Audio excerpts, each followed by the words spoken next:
Okay, guys, we're recording. Let's go. We're hot. How do I change that? Just push the Recording in buttons. progress. Push the button. Just push the button. Hey, Jess. No, click the mouse. It's a little. Click the mouse. Hey, yeah, Jess. Do I click the mouse? Can I go back? Oh, look at that roll call. Take pictures. You guys, get your cameras out. I want to know who you guys are, how I can help you, please. Pretty pleased with the sugar on top. Take the picture. Looked away. Can we use my personal email? I'm not gonna spam you, if I gotta get something to you, you know? Something we talk about. Give me a moment to gather my bearings. Everybody's got the picture taken. So one of the things I'm gonna ask for is to go ahead and have you interact, ask your questions. But this first portion of this particular talk that we're gonna give today, it's gonna go a little over an hour. Okay, what's your name? Alex. Alex, that's Alex. Look at him. All right. Hey. Hey, Alex, say hi. Everybody say hi to Alex. So the first portion of this is kind of more like mindset type stuff, right? The ending portion, after the hour, 45 minutes, something like that, is then we're going to go ahead and get to the portion where we're going to talk about doing deals, evaluating. I'm not sure what the right proper term is, you know. I get all hot and red in the face around pretty people, so you guys got to just chill. You know? But we're going to look into a rental analysis. You know, Eric brought a deal to me, and you know, that's one of my underlying selfish goals here. Is you guys bring me the deals.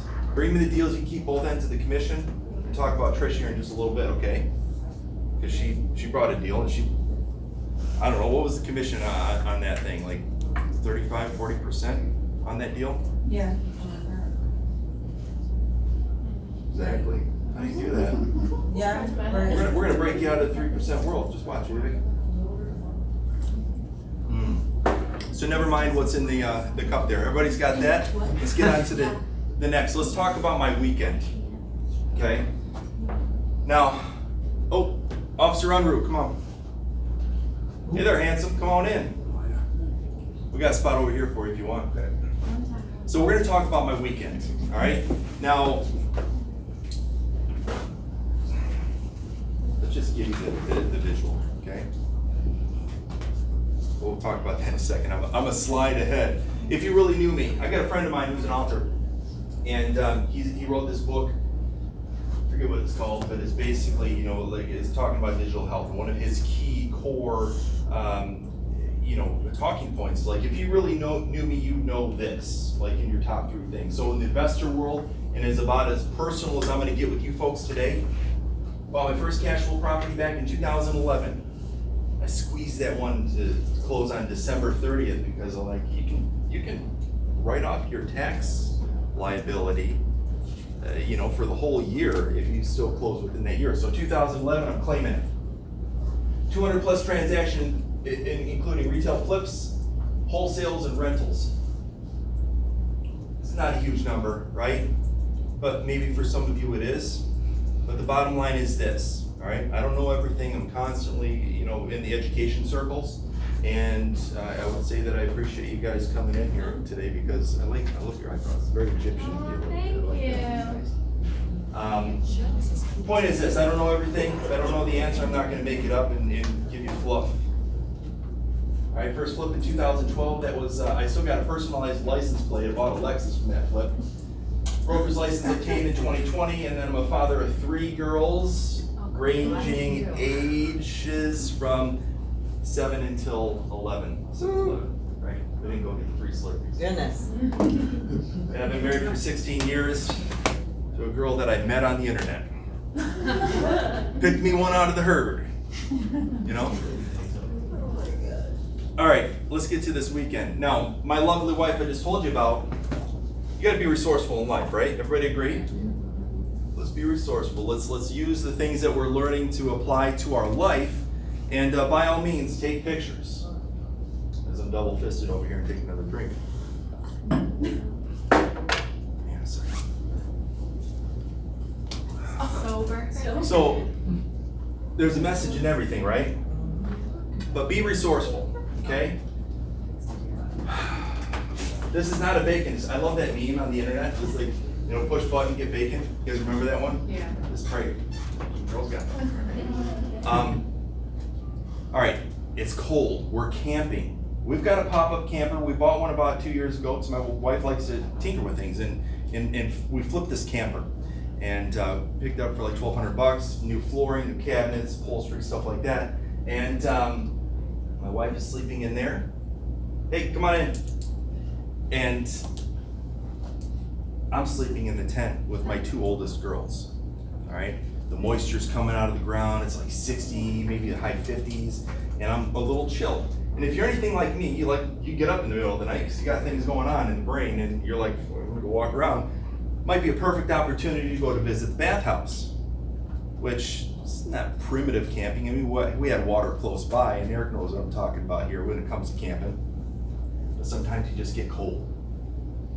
Well, I'm over here, I'm washing my hands, and all of a sudden I'm like, man, wait a second, that's hot air coming out of there. But the challenge with this hand dryer, whatever you want to call it, is it just was shooting down. So I only had one place to put the hot air, and that was like, right. Went ahead and did that. But fortunately, if it was able to turn around, it would, put it up my shirt and just, be warm, and life would be grand once again. So anyhow, I got all warmed up, praying all the while that somebody didn't come along right around the corner and see me doing this shameful act of trying to stay warm in this cold environment. And fortunately, nobody did, because I don't know. I'm that type of guy who like immediately snap up and just walk out like it's nobody's business, right? Anyhow, ended up making back to the camp, laid down next to my girls, covered up, and I had a dream about a much warmer hair dryer, faster hair dryer.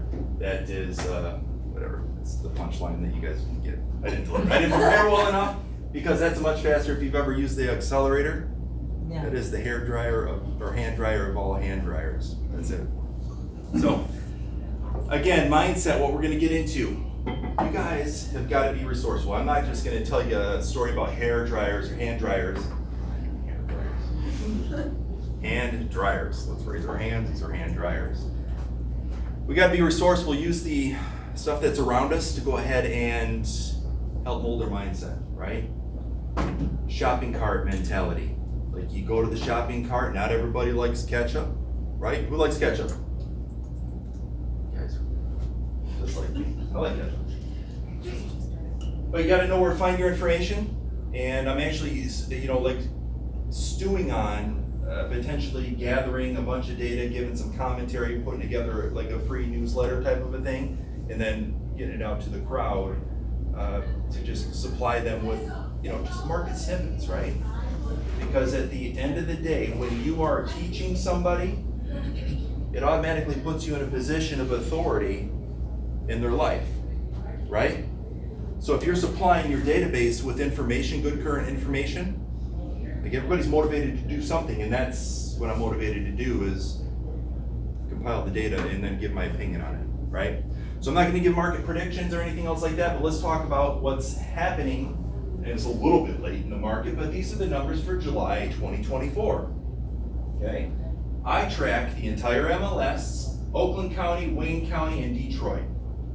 We'll look at Macomb County because it's just too far to drive wild out there. Speaking of wild drivers, man, there's this guy in this Corvette that just got off the off ramp. I'm saying this in front of a trooper here. I'm not going to tell you who it is, but this line of cars, to get off the off ramp. Who comes southbound 275 to get off at 8 Mile? Anybody? All right, so you know what I'm talking about. You just get a line of cars. You got some crazy wahoo that's up there, and it's like big SUV, like blocking traffic. Oh, that's me. Was that you? Not that time. Well, anyhow, big old left lane wide and not open, and I just, pin the throttle. I don't have time to wait for that.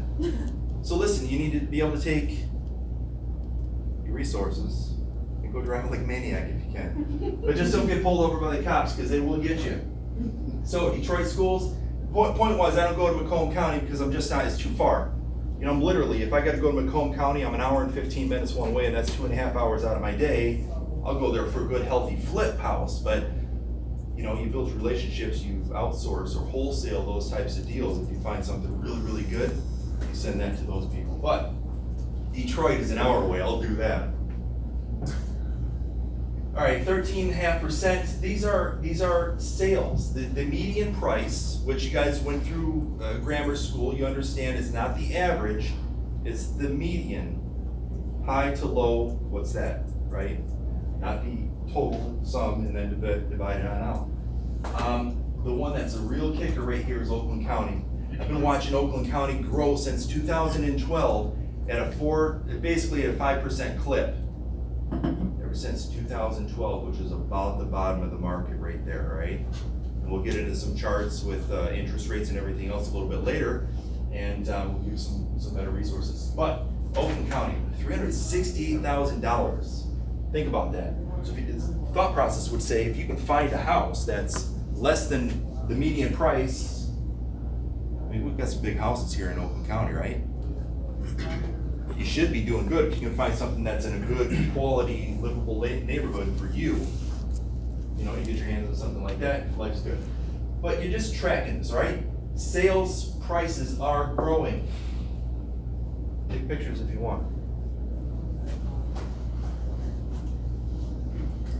July closed sales.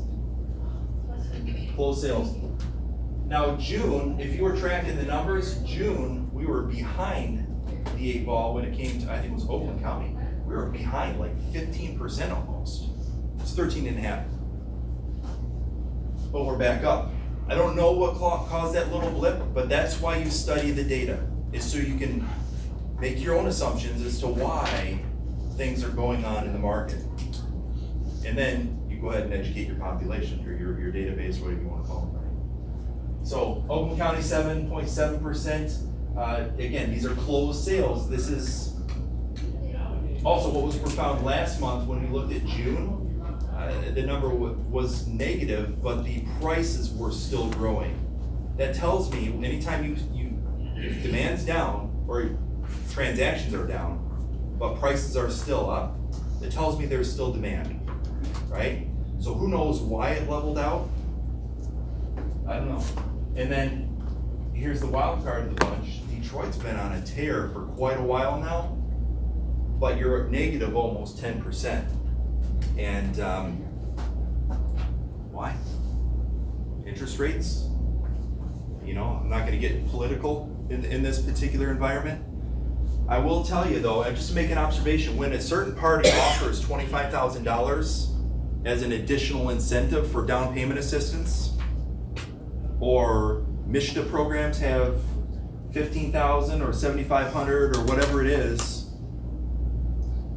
you got to really ask yourself, as a real estate professional, because that's what we all are, whether you're licensed or not, okay? You understand that if you have all the money in the world, but you've got no inventory, what are you going to do?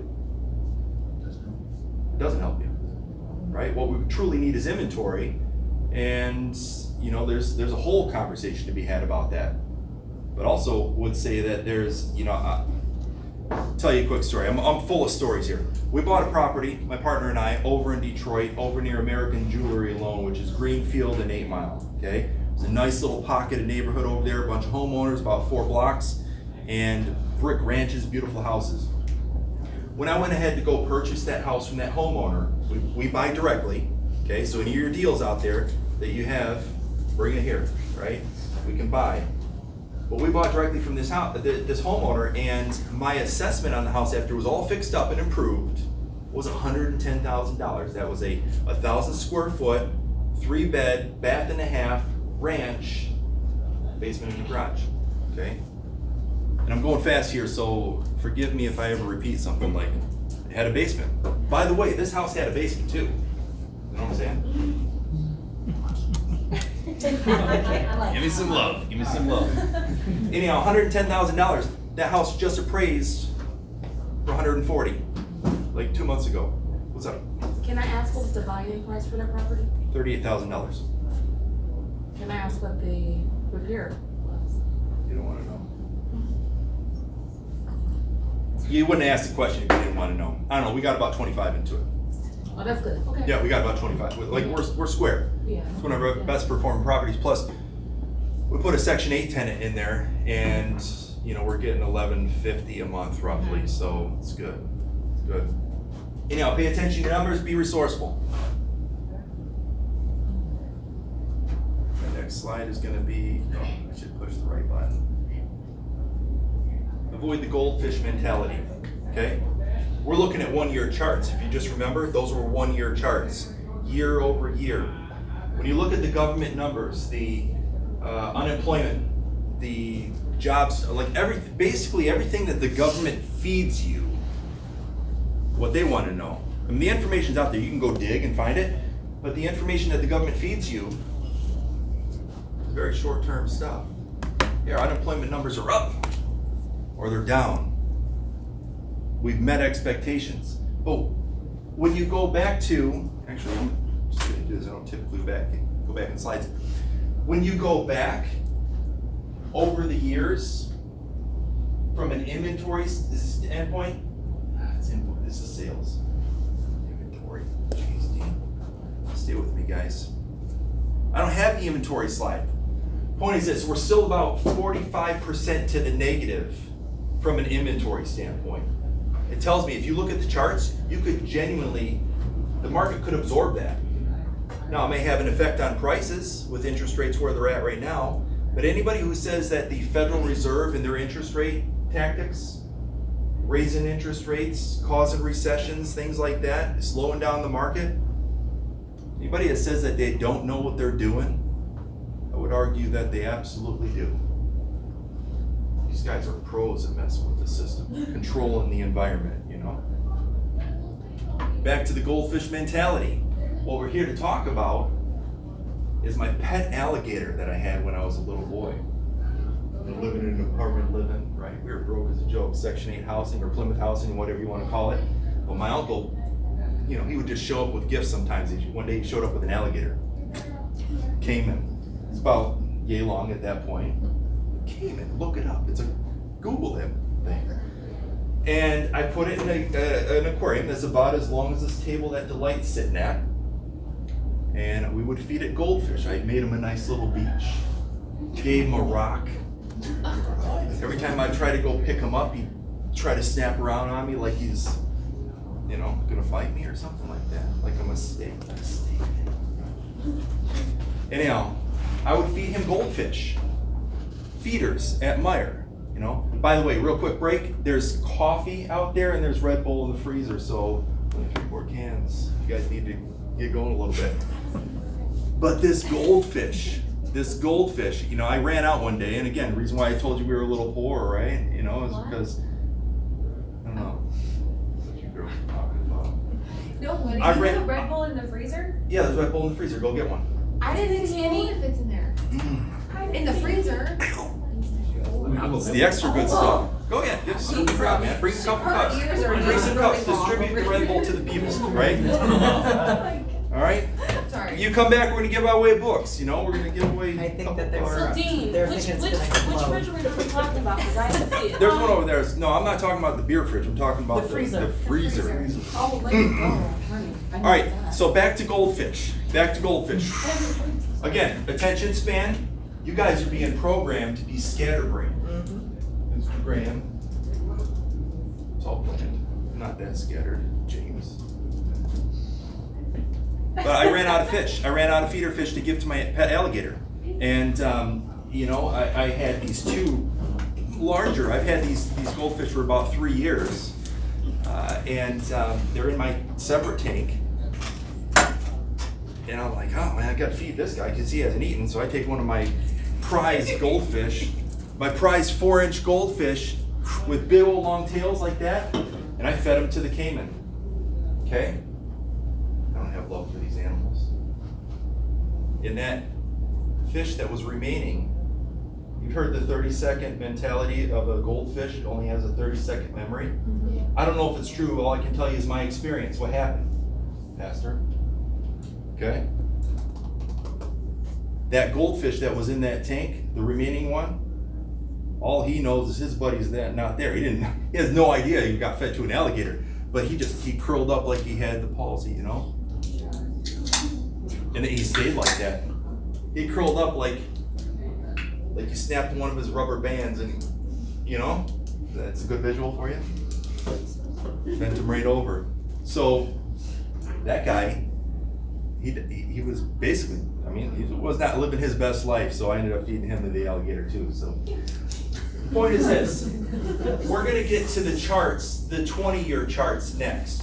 You need to look at charts that are much longer than 1 year to really make sense of what's happening in the market. All right? Know the past, see the future, and you gotta study your trends. Is this making sense, or am I running my mouth like an idiot? Okay. Don't laugh at me, girls. All right, 20-year median price.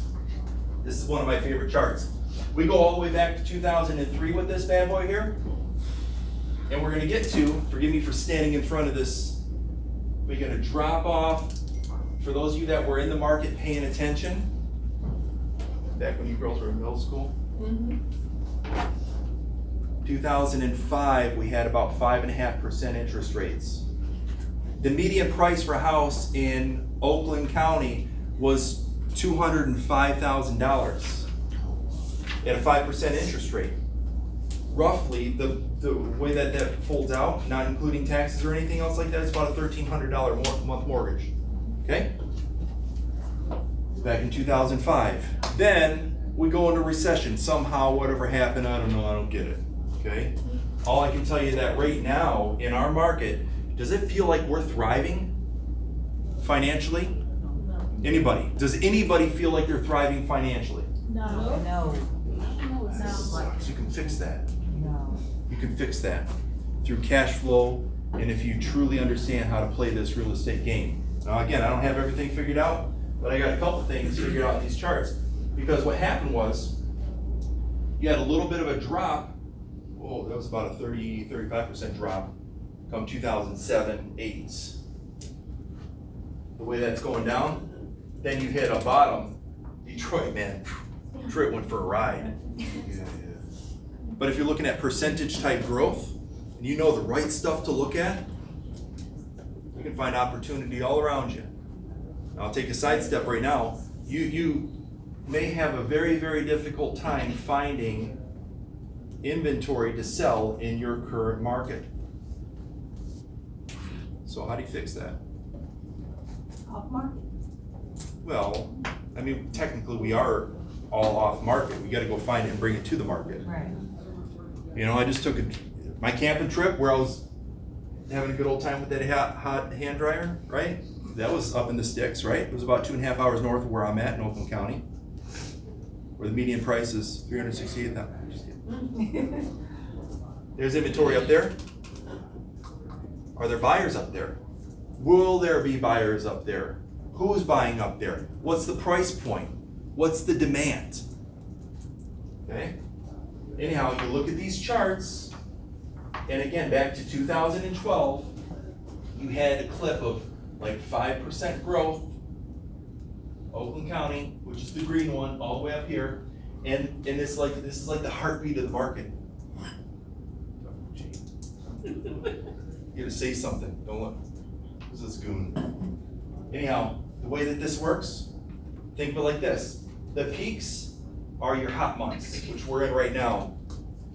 July starts in May, right? That's when the market really starts to pick up. And then the bottoms, the peaks, or the the valleys right there, peaks and valleys. That is your January time frame. Where was COVID? I don't see it very well here. I think this is the COVID jump right here. Let's talk for a different day when we talk about the COVID, what happened there. Actually, yeah, another day. So, median sales price right there. We're gonna move along to, I keep pushing the wrong button, man. Should we start giving it the 2-finger treatment? Sales trend, bam. These are the actual sales. The actual sales. Notice this, right off the bat, you're gonna look at this. You had that COVID spike, that's what that was. They shut us down, they said you can't do any transactions. Like, literally, the MLS just, nothing. Not gonna tell you, don't tell me when I can earn money and when I can't. But the MLS says, I don't care. Get that on the recording.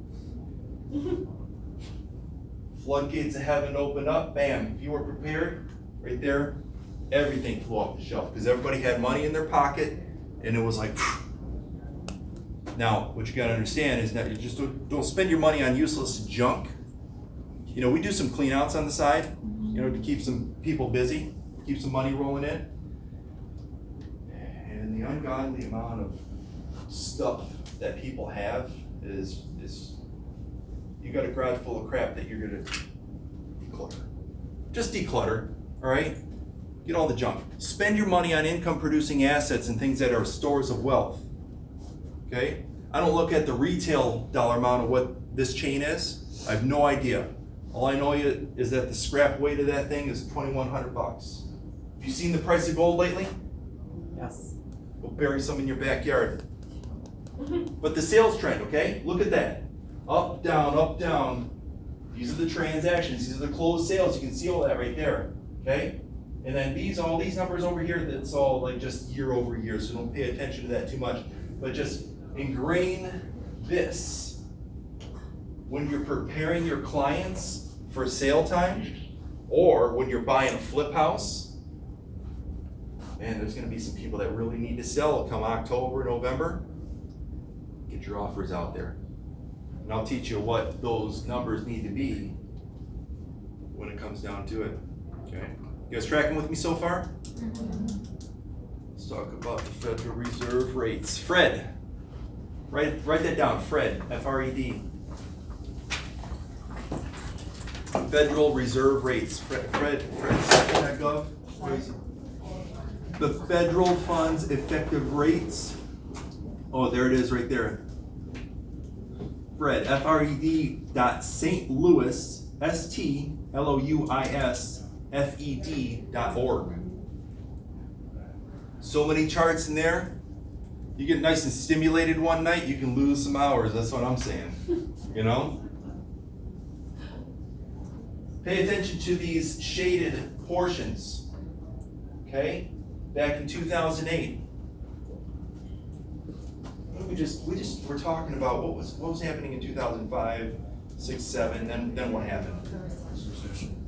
Recession, but the prices, we should probably go back there and look. What's that? Delay? I don't know what it is now. But Some look at this. cities. So what we're doing, actually, oh geez, you gotta go way back in slides. Screw it. It's my class.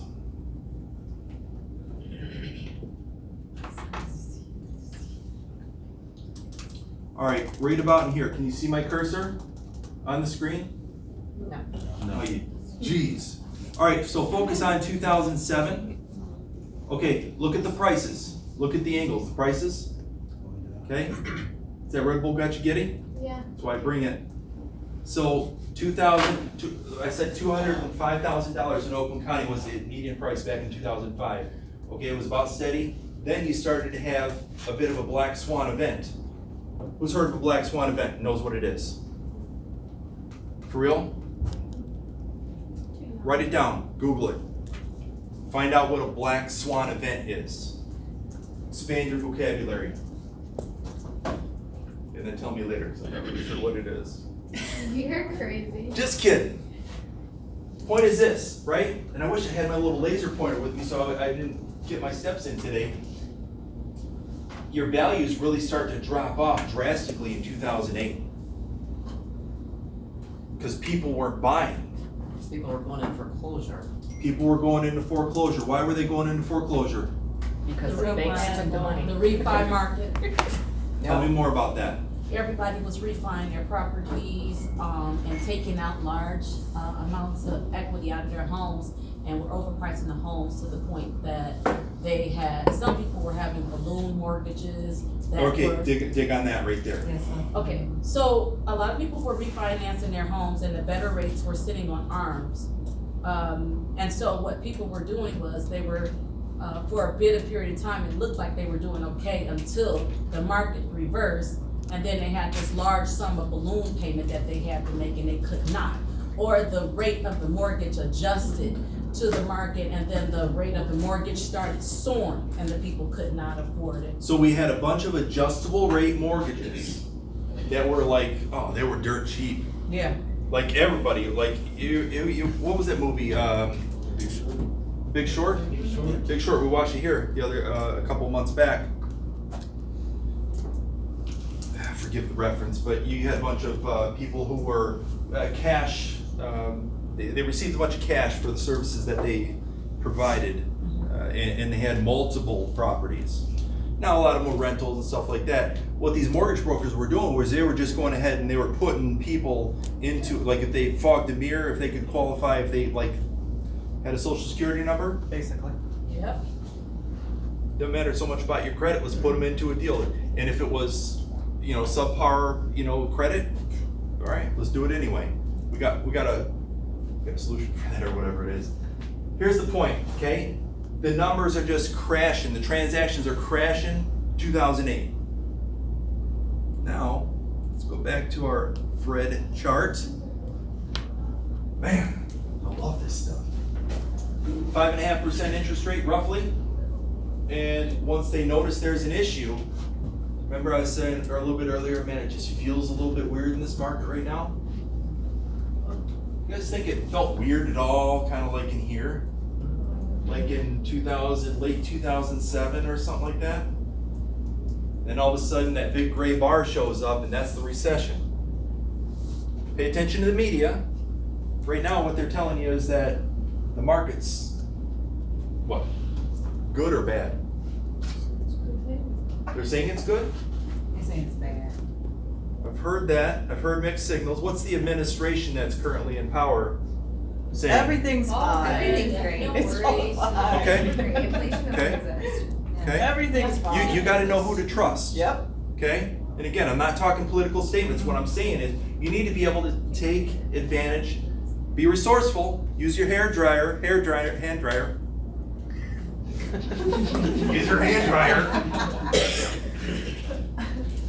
Recession. You had, I don't know, what is that? Almost a year and a half worth of recession.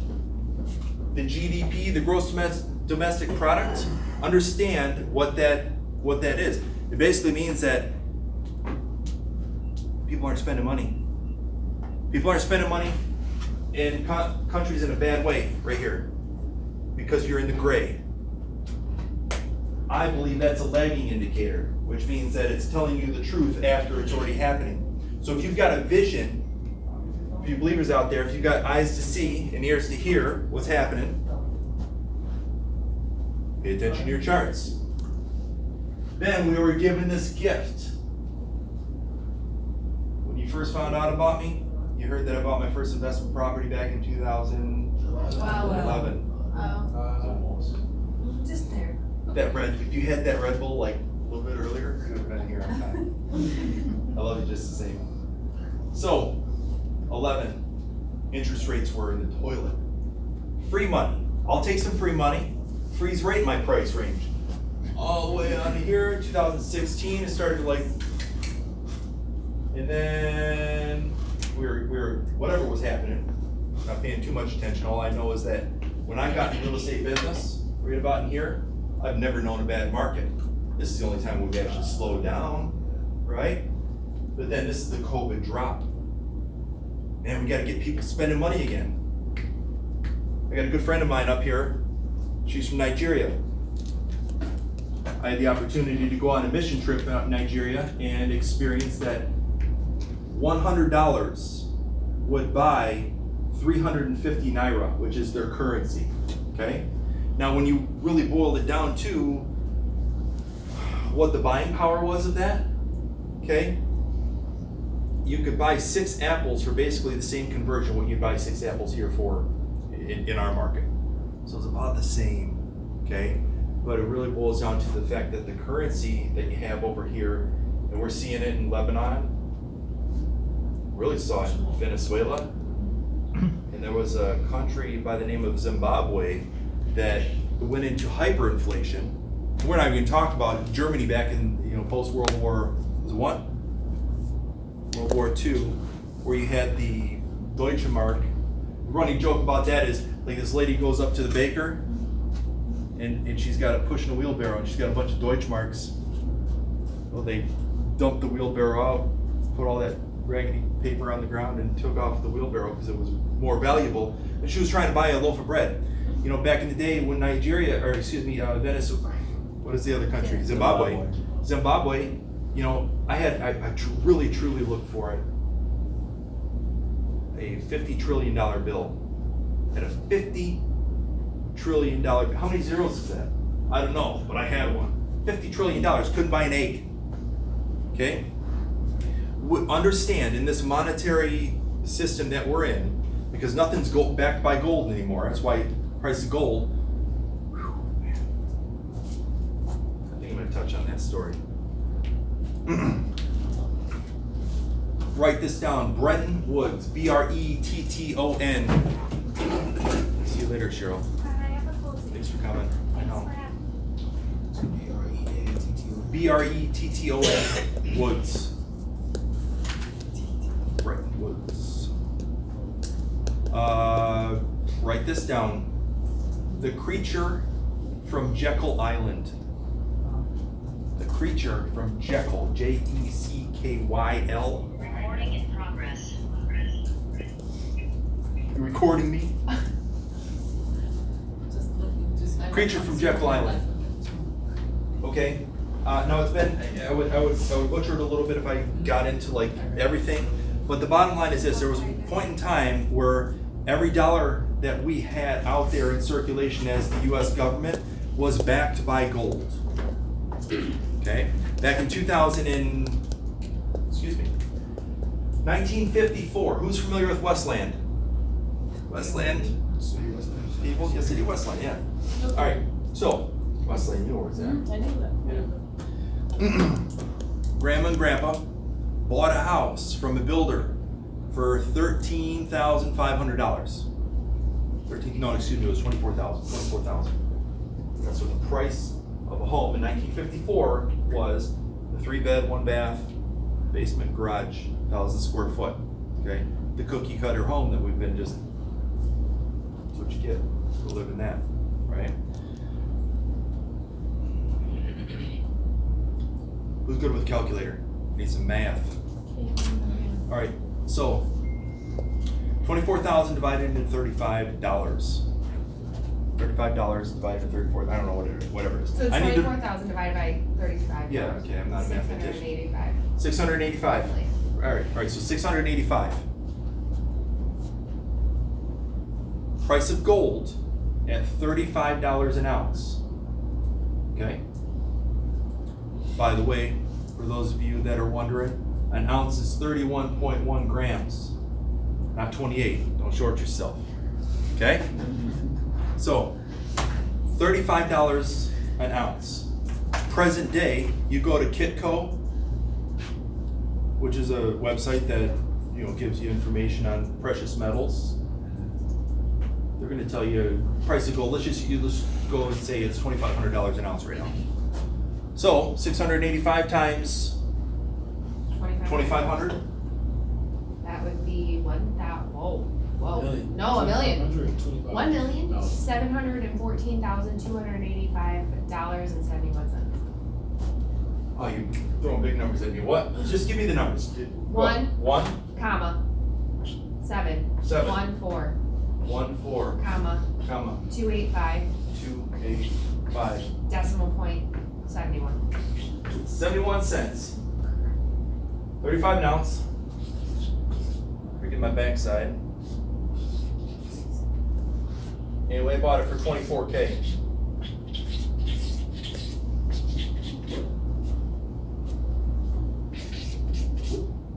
The point of this example here is not gold's a better investment than real estate. Okay, because you need to figure out ways of making money and then putting it, you know, some people are gonna poo-poo diversification. Okay? I will promote specialize in seeing your trends, being able to determine, you know, know what you're doing, okay? Figure out what you're doing in life, okay? $35 an ounce, present day we're 2500 an ounce. This is because we came off the Bretton Woods system happened. We came off of the gold standard. Okay? Gold no longer is backing the dollar. Now, this is about as far as I'm going to go into this next one, but who's heard of the petrodollar? Petrodollar. Write it down if you don't know it. Okay? Try not to come off as too pompous, right? I've been accused of that in the past. Dean, you're a pompous ass. Forgive me, please. Bretton Woods, gold standard. Learn about it. You're gonna find out all about that in books like this, Currency Wars. There's a guy now. Some people would claim that this guy's doom and gloom. Whatever, filter it through a brain cell. Jim Rickards, Rickards. So that's a good read, actually. He's very good. He used to work for the CIA and would help manipulate currencies. So he might know what he's talking about. But back in 1954, how many years ago was that? 1954. It's easy math, right? 70 years. 70 years. If you would have taken if you had a way to secure $24,000 and just bought gold with it and buried it in your backyard 70 years later, there you go. Now, let's go back to the Zimbabwe bit, right? You've got a situation where we came off the gold standard and they just started to print the money. Print. Again, this is thought process. All right, we'll talk about flipping houses here in a little bit and the reason why you buy a rental property at current interest rates, because the dollar is going to continue to devalue and you'll be okay. Maybe, if you buy the right deal. It's a lot of money, right? I'd take it, I wouldn't turn it down. But if you can find ways to just store the wealth in something that's going to appreciate, now there's no guarantees, we're not here to speculate. Look at cash flow, which is what you talk about in this book right here. Right? This is the reason I bought my first rental property in 2011. Rich Dad, Poor Dad. Is that the new edition? Yeah, I mean, yes. I have the whole bag. This book's 20 years old, right? It's got the 9 study sections for update for today's world. Seller rating 25 years on the bestseller list, right? Who's not read this book? Read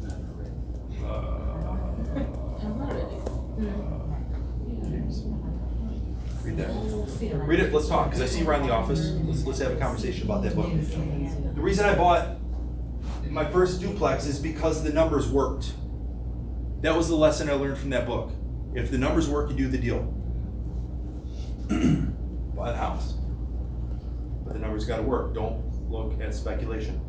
All right, so now here's the last point I'll make on this the Fred slide. Okay, about a 2-year run up here, year and a half of interest rates at 5.5%. Now here we are. What are interest rates right now? 6. About 6. Okay. Now there's a difference between the Fed rate and what they're selling it to us. The Fed rate's going to be a little bit lower, and then the banks are going to mark it up and give it to us. Right? Man. And it's about a 2-year, like, I don't know, I'm going to put my finger. You know? Who knows? I'll tell you, I'm looking for a black swan event to happen. Okay? Is I genuinely believe that if we got another recession, that's just gonna open door for another opportunity, and you've molded your mind with enough reckless content to go ahead and, you know, go make a difference in your financial future. All right? Now the door is open. There's plenty of opportunities to take down my phone number and call me if you have questions about this stuff. I want you bringing deals my way anyhow. Just like my buddy. I've got a few friends in here that do that stuff. Market observation. When the country is in recession, the Fed lowers rates. That's my own assessment. That's not the media saying. I'm not repeating something I've heard somebody else say. Okay? But if you go back to this slide, market was in recession. What happened? Lowered the rates.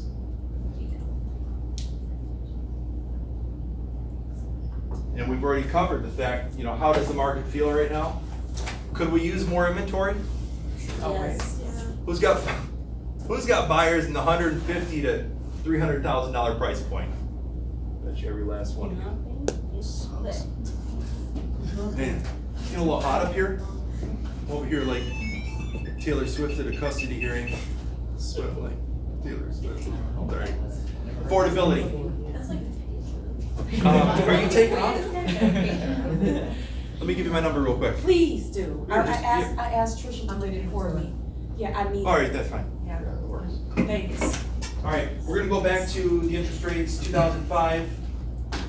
Interest rates were right around 6.5%. Okay, average sales price, that was a $1,300 mortgage. Present day, and what we're building to right now is we're just pointing out the fact that we've got affordability issues. Okay, State Farm, you asked Jose about this. State Farm has pulled out, I think along with Geico Insurance, pulled out of doing business in California. What? And probably Florida too. Interest rates are high. We're going through a bad situation. Now you've had taxes as your partner. Like the government's gonna tax you, right? Who knows what they're doing with that? Someone's trying to find them. What you guys doing? Having your own side meeting? Point is this, you got to take into consideration all the additional expenses that we have in life when you're investing in real estate. 7% mortgage, roughly, is kind of where we're at when I wrote this slide about a month ago. 367, so call it 368, 77% more of a payment. Okay? That's what you're dealing with right there. Excuse me, 87% more of the monthly payment to own the median price house in Oakland County. Prices are going up. You guys are going to need to figure out a way to put more money in your pocket. Say it with me. Put more money in my pocket. So I like it. All right. So building the foundation. Up here, I should probably put my hand dryer. Just kidding. Rich Dad, Poor Dad series. Okay. There's a whole bunch of them. Read it up. Audible. Audible is like, I got a lot of that going on because sometimes I just can't take the music, you know. I need to be fed something real good. Maybe some steak rather than some Skittles in my red 40. Jekyll Island, Creature from Jekyll Island. That's a long book. Yeah, it's thick, right? That's going to talk all about the Federal Reserve System and what it does and what, like, history behind it. And it's deep. I doubt many of you could get through it. I barely did. Not that I'm anything special. And then Currency Wars, Jim Rickards, just a couple books to read. Pro tip, if something's on your mind, this is like even late night stuff. Remember I told you about my late night escapades at 2:30 in the morning? You know, going to the bathhouse? Well, normally. Bathhouse? I wasn't in Greece, pal. Where are you going? It was camping. It was camping. What time did you come in? Double meeting? Anyhow, when my brain turns on, I'm gonna go get something done, right? I'm gonna take some notes. I'm gonna learn. But if something's on your mind, write it down, no matter what time it is. Now, this is a new sentence. Go get it done at some point, but write it down, review your notes, okay? I'd encourage you to do that.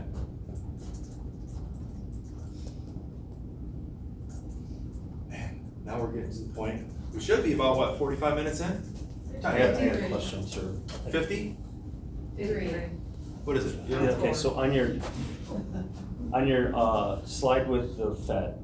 Yes. And you're putting up there that we are in this, and you're trying to compare to what happened in 2008 to this, saying we're on a cliff. But we don't know when that cliff's gonna fall. Right. Unless the Feds say either one of two things, right? I'm asking you this question. Yeah, let's roll. It's gonna be they're gonna pivot hawkish or tightening. Mm-hmm. They use quantitative easing or tightening. Mm-hmm. What is the words you're gonna hear that we know that we should start investing?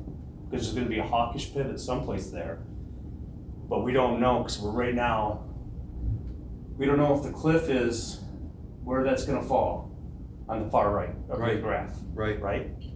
We don't know if that's gonna go out for 10 more years, because they're not, over the years, they're not consistent. There's a short period, long period, and they do whatever it takes, because money's not real, and the copiers are still hot, right? A lot of ink.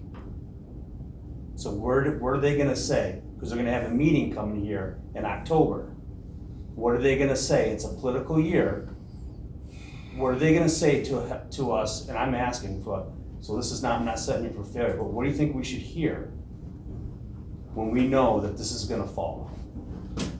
What are the words? I feel like if we look back, and I'm gonna let him say it, but and I see what you're saying, because I just was analyzing myself, is okay, what was the climate right then? Was it a political climate? Who was in office, because Republican, Democrat matters? Yes. And what was, so what was exactly going on that we can mirror, and can we? And There if was a not, change from Bush you know to what I Obama. mean, right? It doesn't matter, the Fed runs its own thing. I The understand. Fed reports to the The Fed, The Fed. they control. They No, control they the do, Fed. they The do, the they Fed do. does not, the president doesn't tell the Fed what to do, the Fed tells what the No, president. and I understand that, but I'm just saying that. So it what was doesn't the- matter what is the over the years, narrative- Republican what's or the Democrat. What's the narrative happening is my point, you know what I mean? I think it runs on its own thing. I think so too. It's totally, they're parallel, but there is nothing like there's a bridge being crossed and we just gotta catch on the train. Right. I'm not gonna say this publicly. Where's the no. But there'll be something that'll be said. Yes, so you can watch the different talking heads that are out here. Here's a guy you can pay attention to. Write down Clearview Tax. Clearview, one word, tax. You can find him on YouTube. Right along your buddy Dean, with your buddy Dean here too. T-A-X or T-A-S? Tax, T-A-X. Clearview Tax, T-A-X. That guy, he's not biased. He does a great job of interpreting what's happening with the Fed, because I'll be honest with you, Steve, I don't know, and you're using words like hawkish. I mean, hawks attack, right? Well, it's an economic term, and they talk about That's that. an opportunity term, right? See, they're gonna, so they're tightening up and making lenders richer, Mm-hmm. right? Right? Because they have to raise the rates and it's gonna stay this way. Or they're gonna go dovish, right? And it goes back the other way. Right. So But there's a pivot. So they're gonna they're already in the middle of the hawkish pivot and we're doing quantitative easing still? Or does this switch the other way? And I'm not an economist, Right, sure. economist, excuse me. Yeah. Can't even say it. So I'm just wondering, So you bring up the quantitative easing. It's called quantitative easing, or QE, which by my recollection, we're probably what, QE5 at this point? Every time you hear QE or quantitative easing, don't try to figure out what quantitative easing means. Just know that it means that they're gonna print more money and create more inflation. Okay? Care what they say, they're printing more money. Let's go right back to this. $35 an ounce versus not. Okay? Quantitative easing is a result of $1.7 million house. Oh, I'm sorry, it's only $250,000 house over in that neighborhood right now, which is 10 times versus however many times. You understand that, right? So, my response to that question right there would be to watch Clear Value Tax. It's a very plain video, like he literally presses record and then it's like, here I am, here's my opinion. But that guy, he's a broker, stockbroker, handles money in Chicago, and I follow him. Does that help? Sort of. I mean, what else? I mean, I wish we had a magic 8-ball that would tell me right now. I mean, I'd like that much better. Shake my 8-ball. But it's a conversation that's always had, and I don't know. Yeah. Watch your minutes. I mean, like, depending on how specialized you want to get in life, you can go watch the Berkshire Hathaway minutes, watch the meeting, read the white paper on Bitcoin, or whatever other coin you want to invest in. Like, they're going to tell you, because any of these publicly traded companies, they've got to tell you, they got to tell their shareholders what their strategy is. Okay? The Fed will also tell the bankers of the world. So if you want to watch the Fed meeting, I mean, you can find them. You can find them out there. So that's a deep one right there.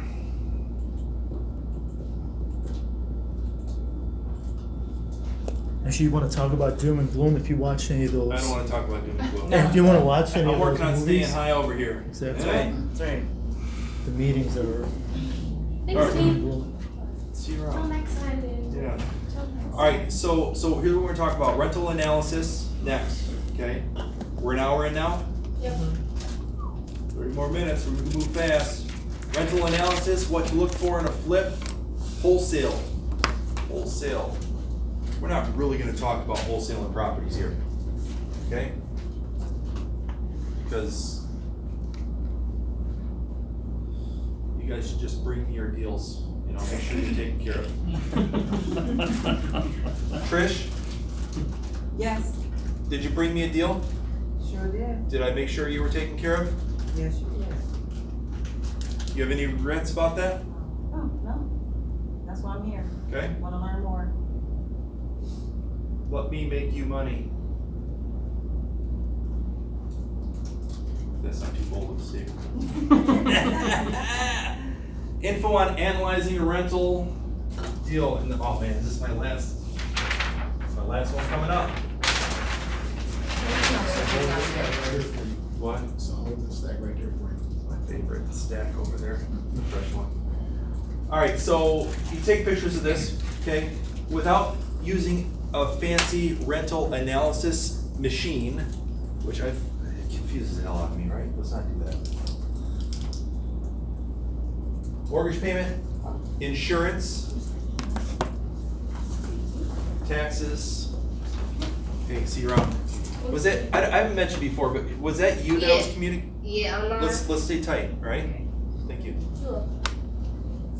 Taxes, management, if you're gonna self-manage your property, you don't have to figure that in, but I got a property manager that'll do $100 a door. Okay, no placement fee, Oh, wow. no markup for me either. Wow. Should. Hey, did I say that? I said one month placement fee. Just kidding. Vacancy and occupancy and then the buckets. What you're gonna put in the side for miscellaneous repairs, those are the buckets. Okay? And we'll break all that down. Oh, Eric, I need to use numbers off the top of my head. Somebody pull up the property for me. I'm gonna not go through the 6 unit. I need to do one property. So actually, let's just do the single family. Okay. What's the after repair value on that single family home? $1.25-ish. Okay, so $125,000 is the fixed up value.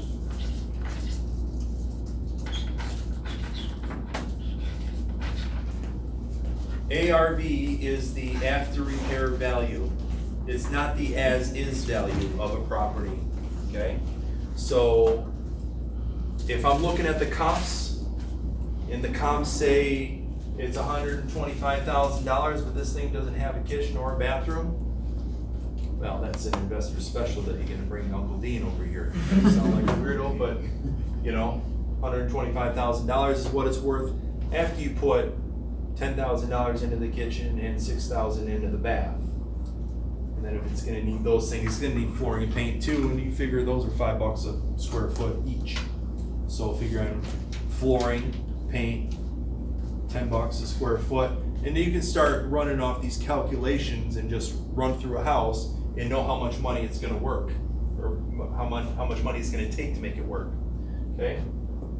$125,000, what's the fair market rent for that house? $850 as is, probably $1,000 if it's fixed up. All right, let's run with it. $850 now. We're not speculating, so Okay. $850 a month is the rent.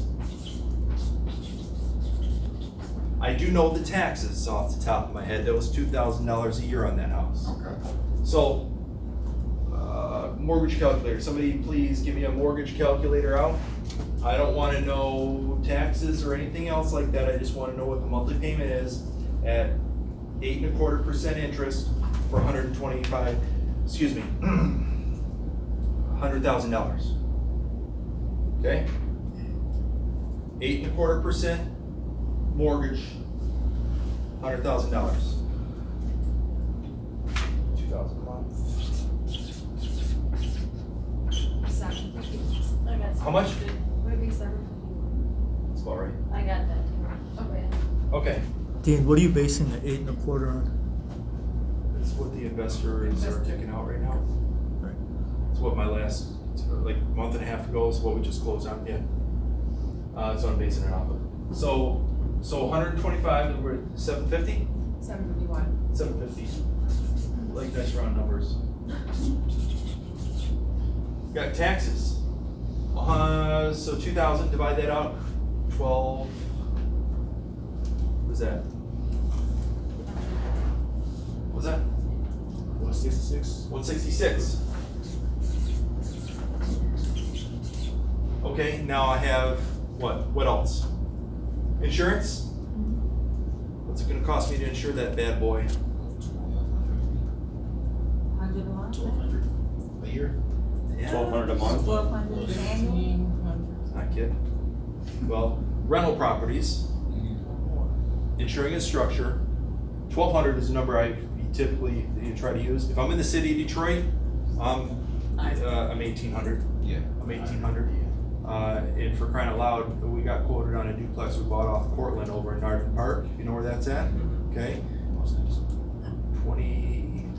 was 5,200 a year for full replacement. Wow. Full replacement. Taylor's not in here. She sold it out. She's $5,200 a year. Is there a prior claim to that? Insurance? No, it's the city of Detroit that we're dealing with. Okay, when they talk about redlining and stuff like that, That's right. Oh, yeah. but it's also going back to the whole Gavin Newsom, conversation that he had with State Farm. Like, hey, we either got to jack your rates 30%, or we're out of here because we can't afford. And that's not profit for the insurance company. That's just so we can play ball. I mean, there's so many crazy things going on right now. It's just you understand that we're in a situation where it's.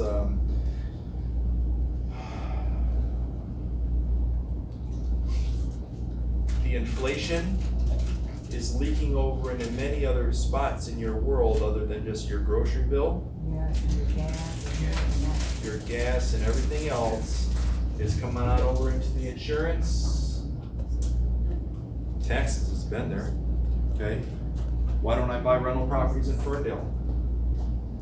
I don't want another partner, you know? Taxes is crazy for it. So what we're gonna talk about here, and this is like Acres is Diamonds talk, right? If you ever heard of that book. I'm not suggesting you guys need to get out of your, but you might wanna go take a look and see what other areas have to offer if you wanna make money. But I believe at some point, when a black swan event happens, something will change. Something will change, but I'm not gonna sit around on my hands hoping that, go save me, Mr. Government. $2,000 a year divided into, was that the 166? Is that what that was? That was taxes. That was taxes, so now we're at insurance, let's call it 150. What's that annualized? 150 a month annualized, what is that? 1,800, is that what that is? Alright, what else we got? $100 a door, single family residence, that's my guy, look at that. What else we got?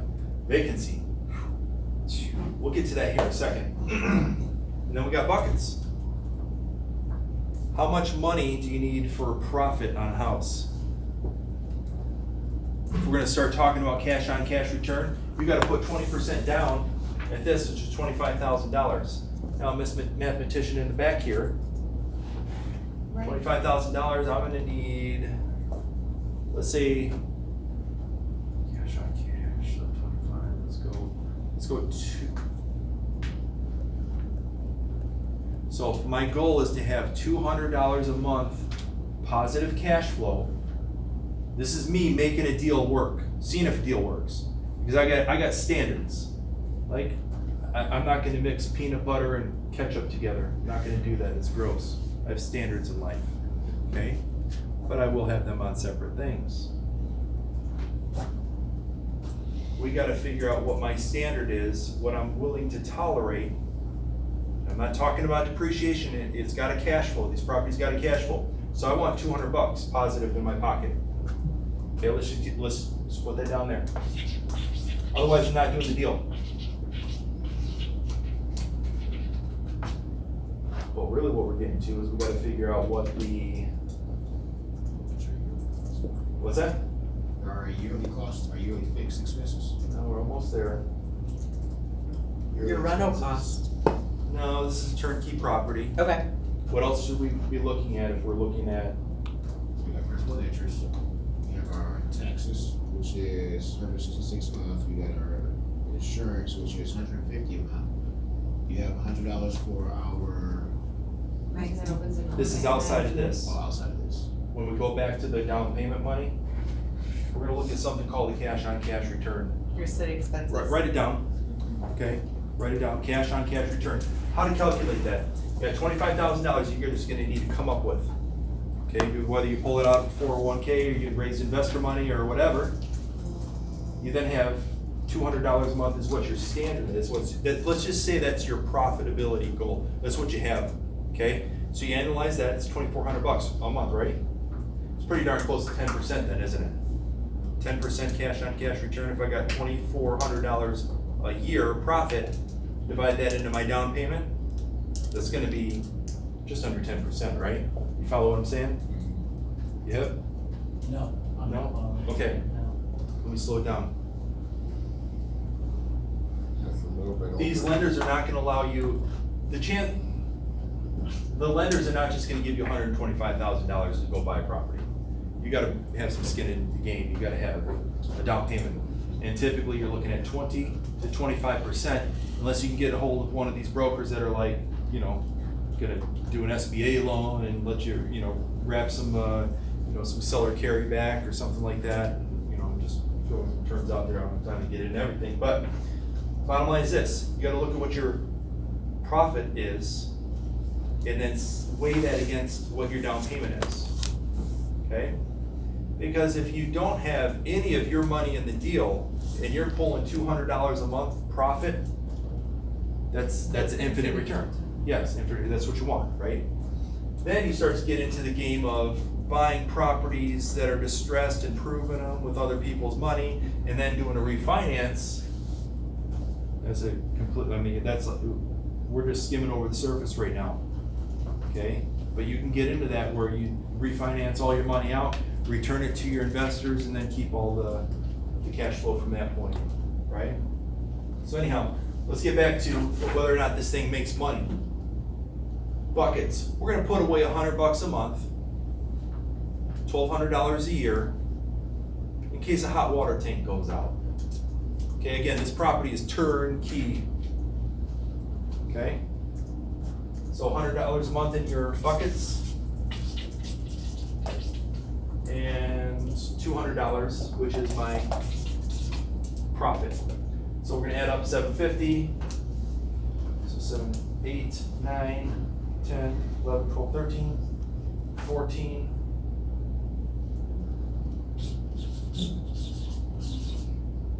$1,466 expense. That's my expense to buy that property with this tax liability, that insurance. You guys see what I'm talking about here? I'm speaking shorthand. What was that? Does it make sense? Yeah. Yeah, I follow. Okay, so now, this is one of the reasons I believe the city of Detroit got so popular. Here's another thing to write down, huduser.gov. HUD user, user.gov/fair market rents. The fairest rents of them all. You pull that bad boy up right there. Slash what? What? Slash what? Rents. Fair market rents. If you just Google that, you'll find it too. FMV, fair market rents, FMR. V come from, man. Value. Who wrote this guy? What is it? Turn it around a little bit. Okay, thank you. Okay. Man, sorry Eric, that deal doesn't work. Well, let's figure out what I could pay for it. Let's do a $60,000 mortgage. Before you go on, tell us why it doesn't work. I was just gonna say that, thank you. Tell us why it doesn't Because work. my rent's $850. Right, And Eric's over here talking about the max you're gonna get is $1,000 a month. okay. All right? I'm not gonna buy a property just so I can do something in Gotcha. favor and give All right, that makes what sense. they want. Alright, What about what I want? of course. Which is profitability and a good secure future for my family and to outrun inflation. I wanna outrun inflation, how about you? Run it. Yeah. Run that Quick race. question. What is it? I know that you use the 850 because that's what it's renting for right now, but if you're looking at the after repair value, why are you shying away from what you think it will rent for after? He's not repaired, it's as is, he said Well, that. but But still- we're trying to figure out, if it's gonna be profitable. We can talk about that. Yeah. We can talk about that. That's why you gotta study your market. Mm. Okay? If the maximum, the expert over here says, The house next door is a duplex, 2-1 exactly like that, and it's being rented at $950 a month, like fully rehabbed. yeah, so 1,000 a month, I mean, will I get it? Because it's nice, it's your own little private dwelling? Yeah, maybe. But it's still $466 backwards. Reminds me of the federal government spending all that money that they don't Have. have. Is this coming out all right? Am I talking crazy? It's not bad. For me? Well, half and half, but it's okay. So, never mind getting through the rest, okay? I wanna talk to you guys about flip houses and how to make some real money. Because this stuff right now, with the government, and that doesn't even include the fact that, like, yesterday I was over in Livonia, my duplex that I've held forever. In between cleaning out gutters and getting stuff off the roof, the guy shows up to give me the city inspection, which is $300 a year for me just to have them come through and Say it's that like it's a good it's like rental. 400. It's a good rental. It's a good rental. It's not a slumlord, you're good. Yeah, and I'm like, it's like not. But it's a cost. It's another expense, so you gotta figure all that stuff in. And if something breaks, you can self-insure. That's why you got home warranties. Like, this is not a shameless plug for your buddy Brian Heath, but like, Home you can warranties are insure- great for rentals. You can insure against that stuff. They'll cover appliances, and if you don't have one of those purchased from, America's Home Preferred, whatever the hell they're called, you can go ahead and get one through consumers, right? $50 a month. DTE you will go to do it. DT, that's what I'm saying. Yeah, so you gotta break it all down using that formula, and if you guys want me to do a further class on something like that and really get into what, so you can work with your investors. But right now, anybody who calls me, hey, I'm looking for flip houses, like just randomly call me. I see you're an investor, you're working on flip houses and, wondering if you can help me find some rental properties or something else like that. I'm not taking those clients on right now. And I'd suggest people in my sphere don't do that either. This is a waste of time because there's barely anything out there. And if there is something out there good and credible that you do find, I'm going to show you how to make some real cash on it right now. What's next? Did I go next? Flip houses, what to look for. ARV, after repair value, that's what ARV means. 70% minus repair. So simple math on this, $150,000 ARV. $150,000 house times 70%, that's $105,000. That's my, if that house is perfect, that's my opening bid as a house flipper. Okay? If you're looking to wholesale and maybe not make an extra 5% on that deal, you can build in a fee. Or if you're gonna bring it to me, listen, I'm not gonna count your money. I don't care if you make $30,000 on the deal. If my numbers work, I'm gonna make you the offer. Okay? Make you offer anyway. But 70% is your opening bid, or 65 in your case. And then if it's gonna need $30,000 worth of work, you take that 105, subtract that, now you're offering $75,000. Because roofs are expensive. Kitchens are gonna cost you between $6,000 and $10,000, and I'm talking like the houses we've been talking about, right? You know, the houses that you guys all deserve to live in, those are, you know, $25,000, you know, plus kitchens, right? But the ranch, home, okay? Now, and also when you're going through your rehabbing rental properties, you know, you make them renter-proof, you make them good, you give good quality housing because people will pay for that stuff, but you're not gonna put the stellar of all materials in a rental property because they're gonna get beat on anyway. Where am I at? 70% minus repair, I think we beat that, you guys understand what I'm saying? So you get that baseline and then you get a minus the repair cost. And if you don't know what the repair costs are, figure windows are like $450, call them $500 a window, because inflation's high. Window man's gotta get his money. The roofs are crazy. You know, those duplexes at Narden Park, where I was telling you about over on Cortlandt Street, $25,000 for that roof. $25,000. I don't know how many squares, but we had to resheet everything. It's crazy. It's crazy expensive, but it's a big house. It's gonna be good for another 30 years. So, but here, I'm telling you that the market's very competitive right now. I've got such a reach when it comes to being able to move properties. If you can at least get us close to that, chances of you being able to make more than a 3% commission on that, pretty high. Bring me anything you got. That's the moral of the story. Okay? I'll run those numbers and see if we can make you some cash. Questions? What's up? You said if the house is perfect, what entails a perfect house? Do I need to paint it? Like, so, do you need? Like it's moving ready. Okay. Yeah, if it's moving ready. That's really loose.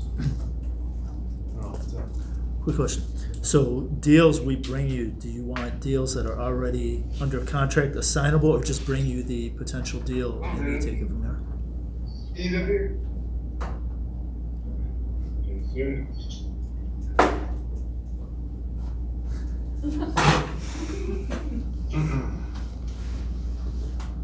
Yeah, you got me. Mute yourself, man. Come on. Just repeat the question. You want to bring me a deal. If it's something that's already under contract, I'd prefer not to have any daisy chains because the likelihood of you coming up with something that you've found. Hey, come on, man. Put some clothes on.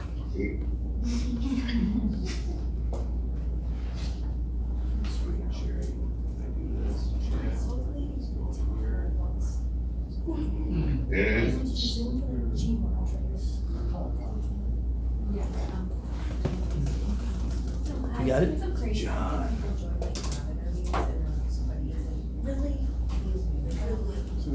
There we go. She really? See you, baby. All right, we should be good now.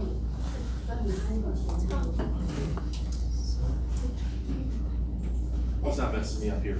All right, so, yeah, no, great chances of you having a deal that I haven't seen already. You know, I don't have everything handled, but, you know. Yeah, bring me anything you got. And if I've seen it, I'll let you know, because you know it's as short as a phone call away. Yeah. You know, just get in touch with me and we can have that conversation. So, what other questions? For deals being brought to you, are you looking for maybe like cosmetic improvements or? I would love that. I'd buy you dinner. I'd give you a ride in the Corvette. What year? Is it off market you're talking about? The or Corvette? No. Off market? Yeah, bring me off mark.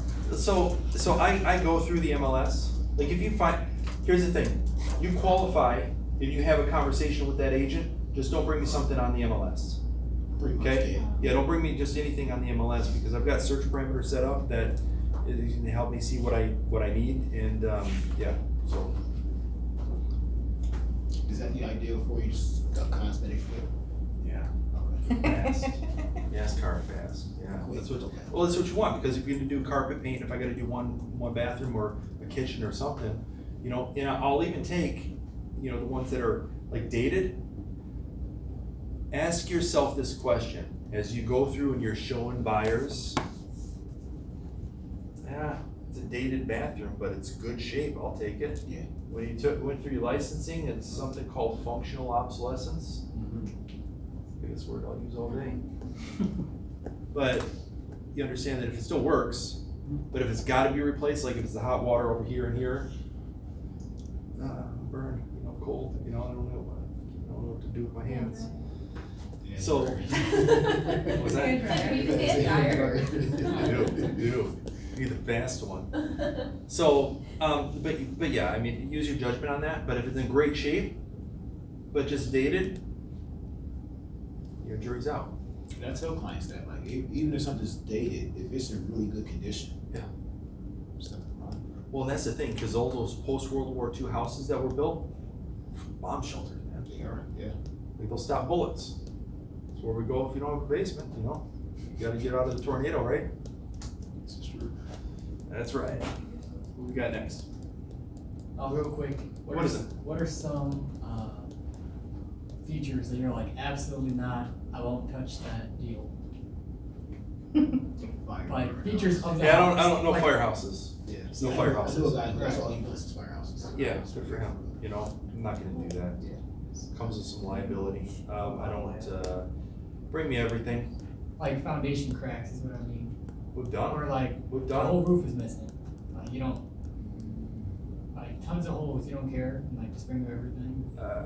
We just excuse me, we just sold one that had 3 holes in a roof. Okay? Wonderful neighborhood just to the west of Marygrove College.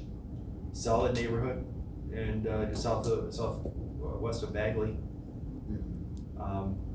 Crappiest house in the block. In fact, if you walk through that front door, you will fall through the floor. It was so bad that the sill plates rotted and the floor joists, like the floor was hanging, like it was broken. It was broken. That's why it was rotted. So How much is that house? $7,500. That's fine, yeah. Yeah, but it's easily $140,000 house after it's all fixed, but it needs $85,000 worth of work. So, anyhow, going back, I mentioned this earlier.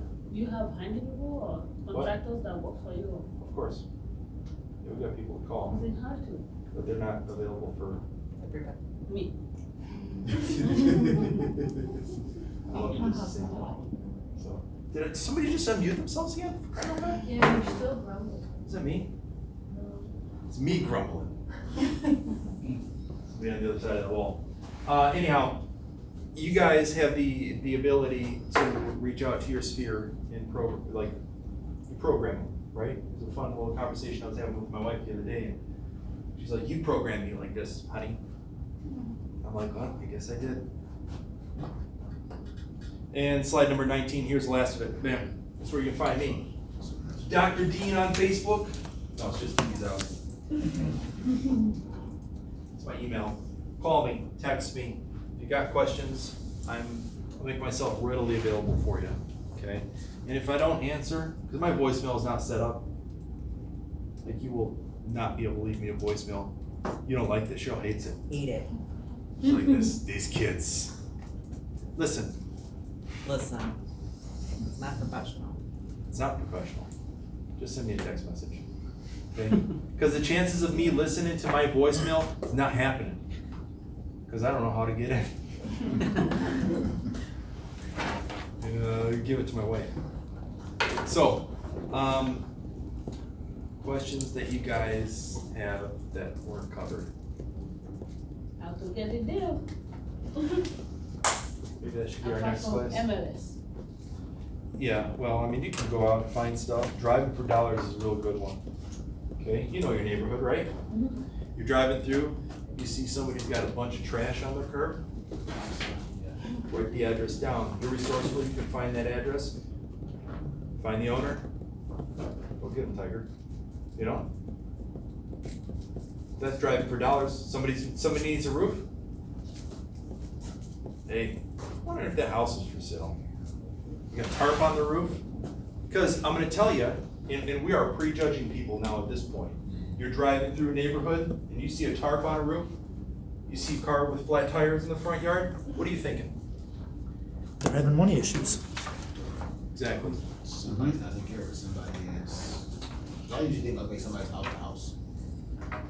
Medical, assisted living, something like that. Mm-hmm. Yeah. Because the house is okay.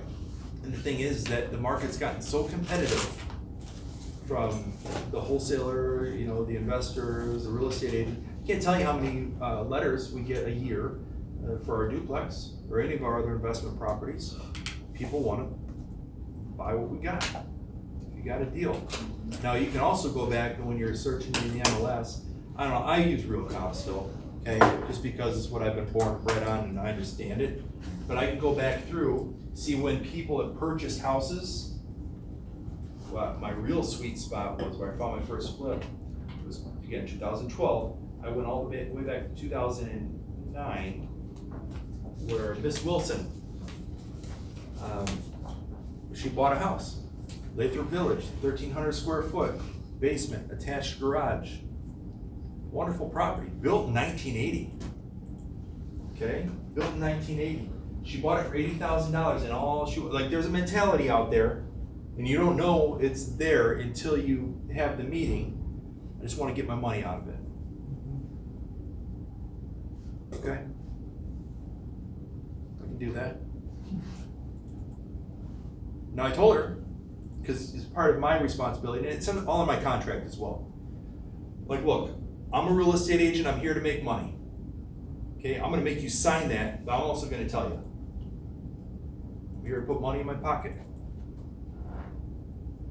But we're two adults, we'll get you what you need. I'm buying directly from you.